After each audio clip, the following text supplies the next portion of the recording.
성경에서 제가 이제 뭐 많은 부분이 이해가 안 되고 아직 가려진 부분들이 많이 있겠죠.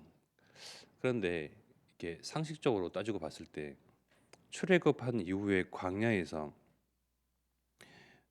이스라엘 백성이 수많은 세월을 그곳에서 보내고 또 장사 지내고 그 후대들이 가나안 땅에 이제 입성을 했습니다.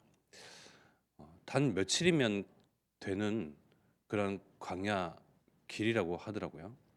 도무지 이해가 안 되는 거예요. 그래서 아무리 계산을 해보아도요, 이해가 안 되는 겁니다.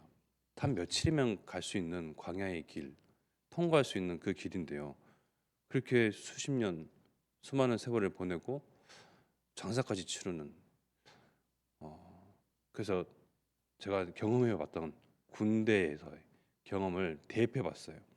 이렇게 행군을 하는데 어, 앞선 그런 무리가 있고요. 뒤에서 따라오는 그러한 무리들 있죠. 좀 아픈 사람, 또 병약한 사람, 불편한 사람은 뒤에 뒤처지기 마련입니다.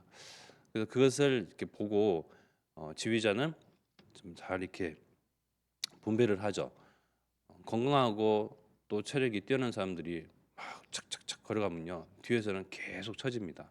그래서 이것을 잘 고려해서 행진하도록 합니다. 아무리 아픈 사람이 있고 그래도 걸리는 시간이 있잖아요. 그래서 그 며칠이면 간다고 하는 그 광야, 그래, 갓난 아이도 있을 것이고 가다가 똥기저귀도 갈아야 할 것이고 여러 가지를 고려해봤거든요. 이렇게 수많은 시간이 걸릴 이유는 없는 거예요. 그러면서 사도행전 1장 8절 언약을 생각하게 됐습니다. 우리는 사도행전 1장 8절 오직 성령이 너에게 임하시면 온 유대 사마리아 땅끝까지 예루살렘 또 정말 저녁에 이르러 내 증인이 되리라.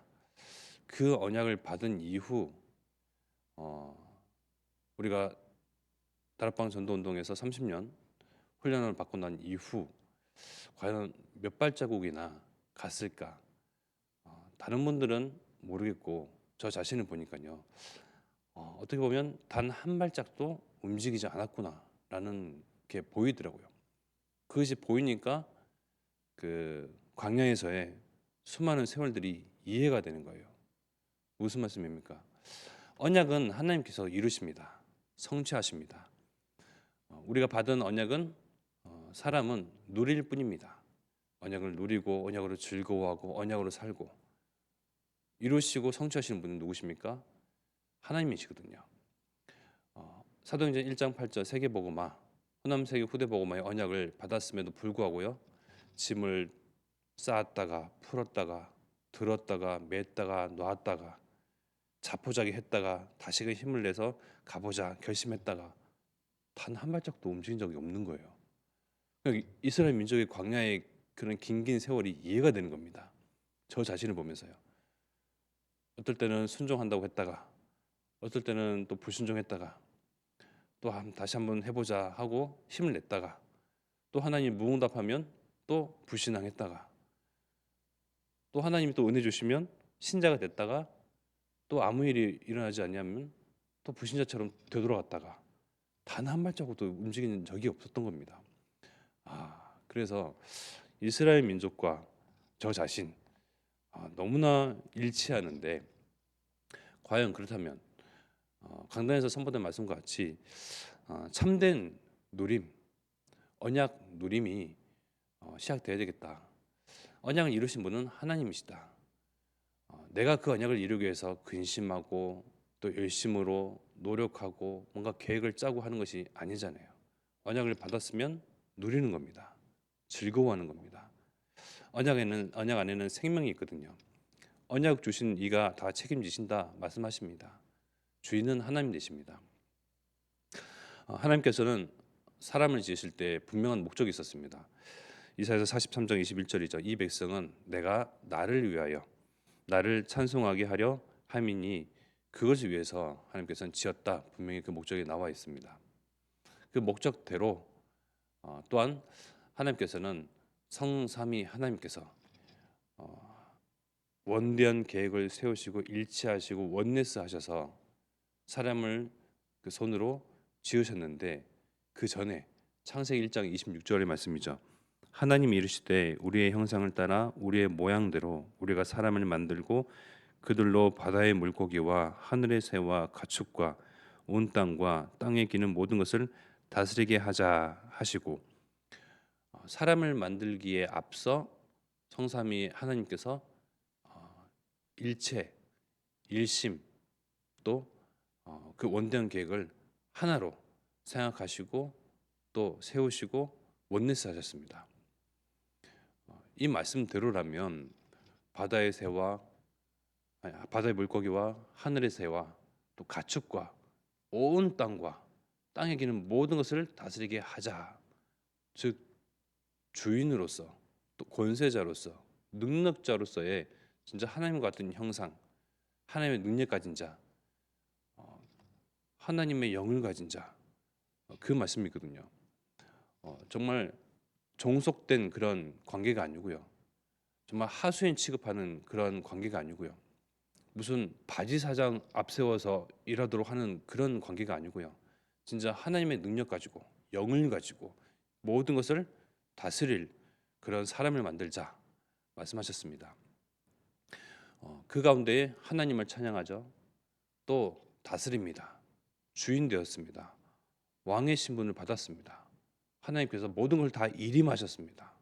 권세까지 주시네요. 능력까지 주십니다. 부족할 것이 없고요. 완벽하게 만드셨습니다. 무엇이 부족합니까? 부족하다고 말하는 것이 사단입니다. 뭔가 모자라다고 말을 하는 것이 사단입니다. 하나님은 다 주셨거든요. 바다의 물고기, 하늘의 새, 가축과 온 땅과 땅에 기는 모든 것을 다스리게 하자. 부족한 것이 있겠습니까?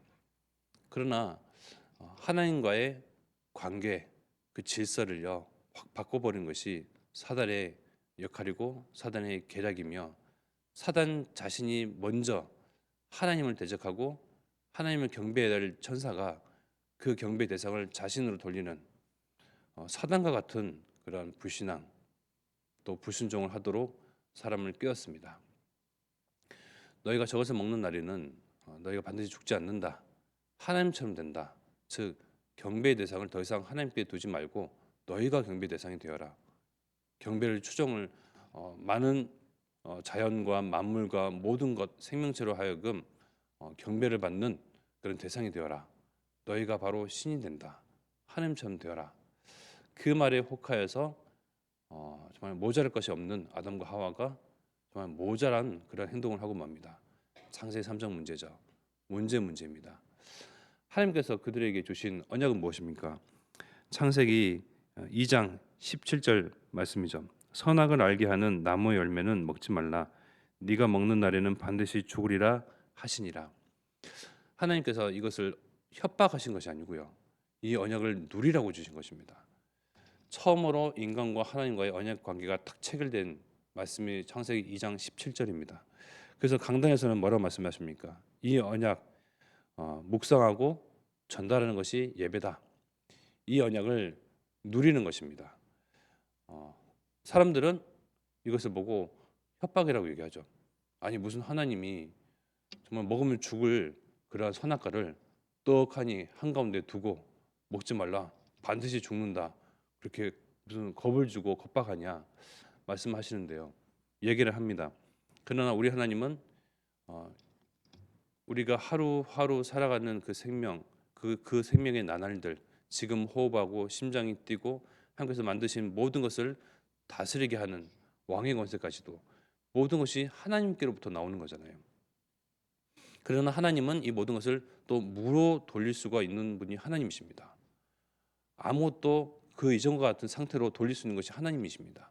그런 하나님께서 왜 무엇하러 하루하루 우리에게 호흡하시고 호흡게 하시고 생명 주시고 심장이 뛰게 하시고 바다의 물고기, 하늘의 새, 가축과 온 땅과 땅에 있는 모든 것을 다스리게 하십니까? 하나님을 형상인 사람을 사랑하시고 또 모든 것에 주인 되도록 하나님께서 특권과 은혜 주신 그 하나님을 기억하라. 그 선악과를 보면서 내게 생명 주신 이를 기억하라. 또 생명을 연장해 가시는 일을 기억하라. 연명해 갈 수 있는 그 이유는 하나님께 받은 그 은혜로 말미암입니다. 내가 잘난 것이 아니다. 분명한 질서를 알게 하는 것이 선악과거든요. 하나님과의 나와의 질서. 주인입니다. 왕입니다. 모든 것을 다스릴 수 있는 권세 가진 자입니다. 그러나 우리를 지으신 분은 하나님 되십니다. 그 미묘한 차이, 그 차이를 알게 하는 것이 선악과. 그 선악과를 보면서 언약을 누려야죠. 즐거워야 되는 겁니다. 하나님을 찬양해야 되는 것입니다. 선악과를 따먹고 내가 하나님처럼 되는 것이 아닙니다. 이 언약을 잘 누리고 언약으로 즐거워하고 언약대로 착착착 진행됐던 그 인생은 누구입니까? 요셉과 다윗입니다. 요셉과 다윗이 처음 받은 그 언약,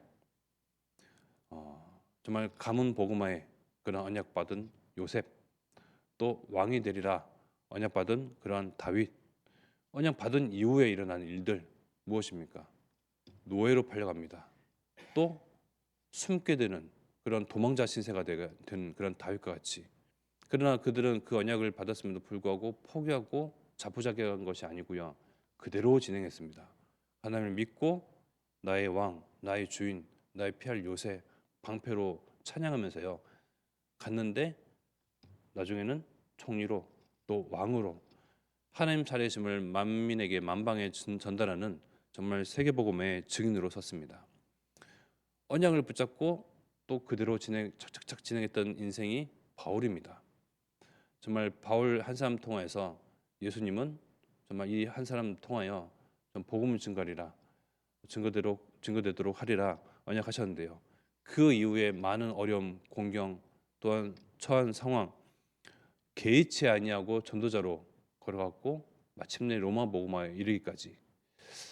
과연 우리는 이 언약을 받았음에도 불구하고 또 짐을 풀었다가 놨다가 들었다가 맸다가 한다고 했다가 불순종했다가 불신앙했다가 언약을 이루시는 분은 하나님이십니다. 언약을 누리는 이는 우리입니다. 이루시는 이, 성취하시는 이, 계획하신 것을 지어 또 만들어 가시고 또 분명히 완성하시는 이는 하나님 되십니다.